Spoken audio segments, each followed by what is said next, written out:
Chers étudiants, bonsoir. J'ai l'honneur de vous présenter le 5e cours qui s'intitule L'espace en Mésopotamie. Le contenu du cours est comme suite. D'abord, on va faire une introduction générale, ensuite situation géographique de la Mésopotamie. Après, on va voir origine du mot Mésopotamie, la chronologie de la Mésopotamie, la naissance de l'urbanisme dans cette architecture, dans cette civilisation, bien sûr, naissance de la ville. Comme j'ai déjà expliqué dans mon cours en présentiel la semaine passée, en évoquant l'espace durant la préhistoire, la ville et l'histoire de l'urbanisme ont débuté pratiquement pendant le néolithique. Et cela lorsque l'homme primitif a cessé de pratiquer la pêche, la chasse et la cueillette. Et donc, il s'est reconverti à l'agriculture, à l'élevage. Donc, il est devenu sédentaire alors qu'il était nomade. Suite à ces activités, donc, il y avait un réseau d'échange de services au sein d'une communauté.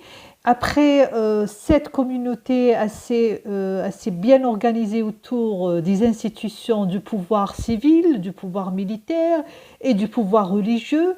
Donc, dans ce contexte-là, la ville est un lieu qui rassemble cette communauté d'intérêts. Et donc, la naissance de la ville. Donc, à partir de cette civilisation, on abordera surtout comment l'homme mésopotamien a su exploiter son espace, d'abord pour vivre et surtout, bien entendu, pour bien vivre. Donc, certes, il s'agit ici d'une ville et de l'urbanisme, mais il reste indispensable d'évoquer surtout, comme il a bien dit Richthofen, les relations de cet homme et de son sol. Par rapport à la situation géographique de cette civilisation, donc la Mésopotamie est la région située en Asie occidentale entre les deux fleuves, le Tigre et l'Euphrate, donc elle comprend l'Irak et une partie de l'Iran. Le mot Mésopotamie vient du mot grec, il est composé de méso qui veut dire milieu et potamos qui veut dire fleuve. Donc la Mésopotamie signifie littéralement le pays entre les deux fleuves, le Tigre et l'Euphrate. Mais selon les époques, la région a pu avoir plusieurs appellations vagues, par exemple comme pays ou plus restreintes comme Haute Mésopotamie. Il y a Assur, il y a Assyrien au nord, les Sumères, Akkad et Babylone ou Chaldée au sud. Bien entendu, comme toutes les civilisations, la Mésopotamie est passée par plusieurs périodes historiques. D'abord, les périodes les proto-urbaines récentes dites d'Uruk, vers 3400 à 2900 avant Jésus-Christ. Donc là, il est apparu des premières villes au sud de la Mésopotamie, comme la ville de Uruk, et qui était à l'époque la plus importante.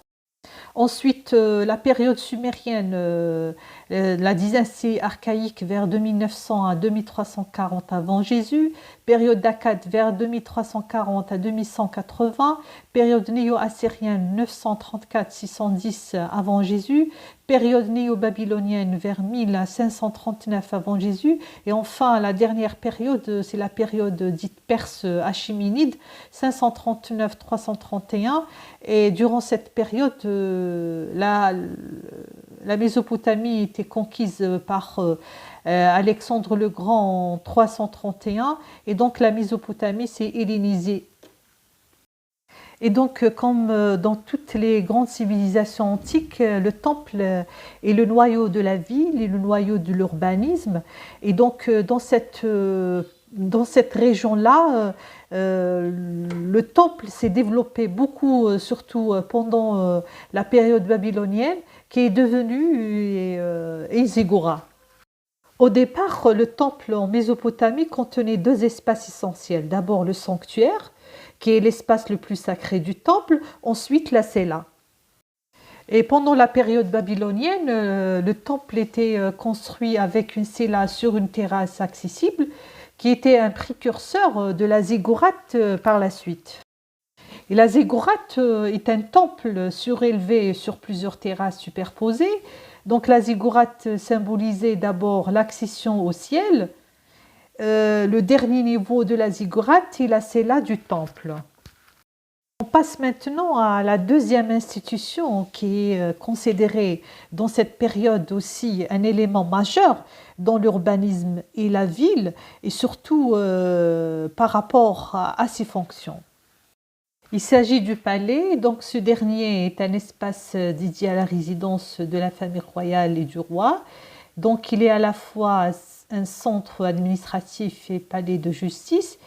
C'est pour cette raison que ces espaces intérieurs se communiquent entre elles, ce qui permet d'isoler les salles publiques des pièces privées du roi. Donc on y trouve en général deux grandes cours, la cour des affaires publiques et la cour du roi. Les deux cours sont souvent reliées par la salle du trône. Le plan du palais était asymétrique. L'accès se fait par une entrée en chicane. De l'extérieur, le palais a un caractère militaire dont il est doté par des tours, par des murs, par des enceintes. Chez les Assyriens, par exemple, le palais devient l'édifice dominant de la ville à la place du temple. Donc les temples deviennent des espaces annexés au palais. Ça, c'est important de le faire signaler. On peut dire que l'urbanisme mésopotamien est un espace organisé autour de trois facteurs. D'abord, espace politique, espace religieux et espace civil. Chez les Sumériens, par exemple, les villes étaient indépendantes de l'une de l'autre, dans le sens où chaque ville avait son état, avait son organisation spatiale, avait aussi sa religion, avait ses pratiques, etc. Donc, ce que nous appelons ville-état. Et donc, la ville sumérienne était de forme ovale, protégée par une colossale muraille qui était pratiquement le cas de toutes les villes antiques. Au centre, on trouve le temple et le palais comme des éléments majeurs de la ville. Généralement, la grande majorité des édifices de vocation politique et religieux sont de forme orthogonale. Les articulations s'articulent autour de ces édifices. Et ces dernières, ces habitations ou ces quartiers-là, en deux niveaux, traversés par un tissu organique, sans hiérarchie entre les voies. Les Babyloniens ont surtout respecté l'orthogonalité de la géométrie globale du plan et dans le système vierre. Les rues principales suivent un réseau géométrique en damier. Le temple principal est situé au centre de la ville, comme chez les Sumériens, alors que le palais se trouve à la périphérie de la ville. Les Sumériens, l'ensemble des édifices publics qui ont été construits dans cette période, notamment les palais, les temples, les ziggourats, sont annexés et sont construits à la périphérie de la ville et sont reliés à la muraille et le fleuve.